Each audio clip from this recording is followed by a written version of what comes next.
Hello, this is a recording I'm making especially for Thomas on 10 October 2013, and I'm answering your questions.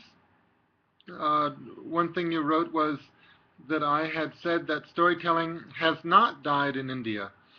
Do you think that modern media are killing traditions such as storytelling? Well, what really is dwindling, of course, is the telling of folk tales.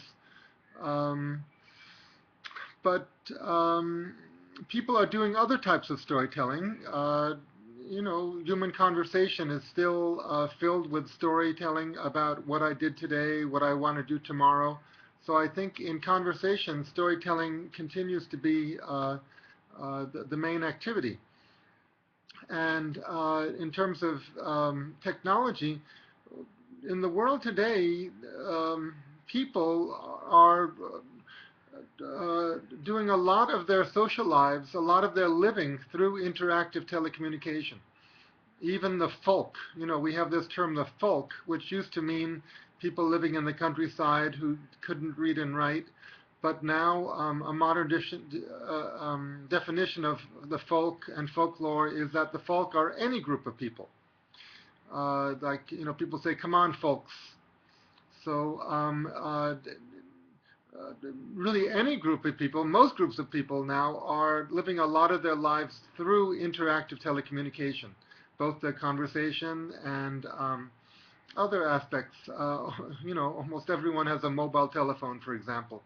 So I don't think we can say that electronic media is stamping out folk lore and folk performance anymore, because the folk are using electronic media to live their lives.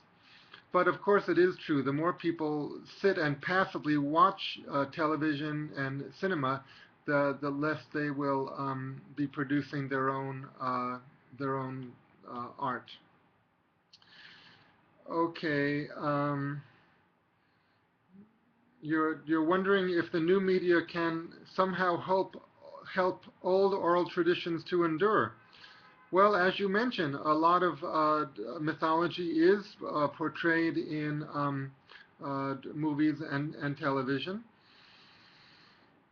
And even though folk tales and epics and mythology may not be told anymore so much, they are still very on people's minds, and characters and famous stories are still known. So people sort of refer to these stories in shorthand. So now you ask, which forms of Indian storytelling can still attract audiences, and which of them, in your opinion, are condemned to oblivion? Would it be easier to revive them rather in urban or rural areas? Well, ancient forms are often tied to ritual and particular religions. So as society changes, those particular forms might not make sense anymore. The forms of patronage might not make sense. For a particular form of ritual activity, they might be hired by a temple, they might be hired by a maharaja. If maharajas don't exist anymore, that form of performance won't exist in the same way. So people who want to perform traditional forms often need to update and modify the form to speak to a different audience, to make it useful. In India, a lot of folk arts have been used to give governmental health messages and even political messages. So people are always using old forms for new applications. Uh, Storytelling in the home, domestic storytelling, especially by women, is still a very, very big part of child raising. And there are, the animal fables and various types of local and international fairy tales which are still told to the young as a part of the child raising process. I would say that um, educating the young is still the primary application of storytelling, and that's not going anywhere. And especially here in India, people see storytelling in English as a way to help children master the English language, become competent in English through listening, through telling. So it's really the communication skills, the spoken English that is a big part of the attraction of storytelling, I think, for Indian parents. Because English is seen as something that is useful for advancing on the social economic ladder. So storytelling is seen as useful for that. Is it possible to make a living from storytelling? In Chennai, Jiva Raghunath is our leading performer. I'll send you her contact information. I believe she makes a living, but she travels a great deal. She travels internationally, so she represents India and Indian storytelling overseas.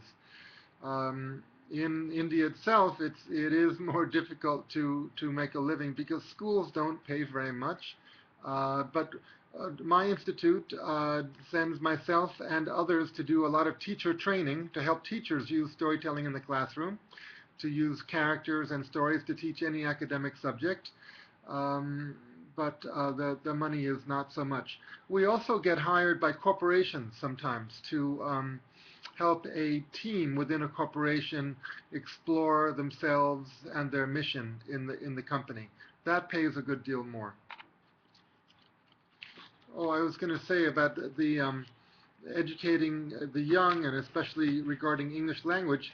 Storytelling is a form of public speaking, but it's a form of public speaking that also involves some acting when we act out the characters, when we role play. So this is part of soft skills, and many people are graduating from engineering colleges in India, but they cannot speak very well in the workplace. They're not comfortable speaking in English. So storytelling is useful even to those students to help them develop their soft skills. What does the Storytelling Institute do now? How often do you organize workshops? What is your main target? Who is your main target? I do a general storytelling workshop which goes over 2 months, meeting once a week, and it's some people from human resource departments want to use storytelling, so they come to get trained in it. Some therapists are interested in how storytelling can be used in therapy. And I do specialized workshops for people in these groups. Some writers for cinema, some novelists, some poets, they're interested in the story writing aspect, not so much the storytelling. But in terms of becoming a professional storyteller and performing and working in schools with teachers, it's especially women who have given up their career for a while to get married and have children, and now that the children are growing, they see professional storytelling as a way to get back into the workplace, not necessarily to make money, but for the sake of their intellectual and creative development. And also, there's a lot of people who've been in the business world, information technology world, who now want to do storytelling either instead or alongside their corporate work. So people are really finding a need for this soul enriching and intellect enriching activity to go along with the engineering, to go along with the money making.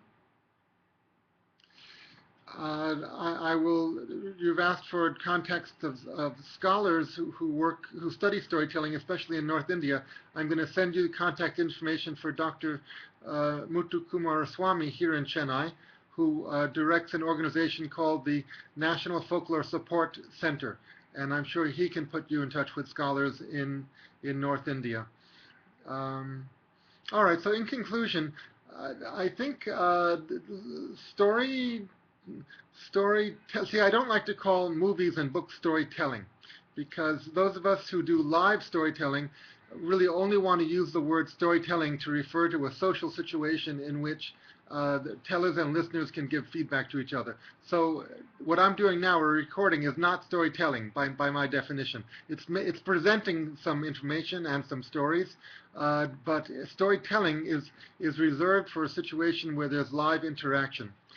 So stories are still important, obviously. The cinema, television, newspapers, we are still creating and absorbing stories. The question is it the same stories? Are the same stories popular as was the case 100 years ago? And obviously it's not the same stories. Is it the same media? Obviously not. We're using new social media. We're using electronics a lot more. Uh, but we still have this love for stories, in part because stories express who we are and put a lot of information into a cluster that we can absorb easily. So that let me stop here, and we can follow up by telephone or by video conference or in any way. Thank you very much.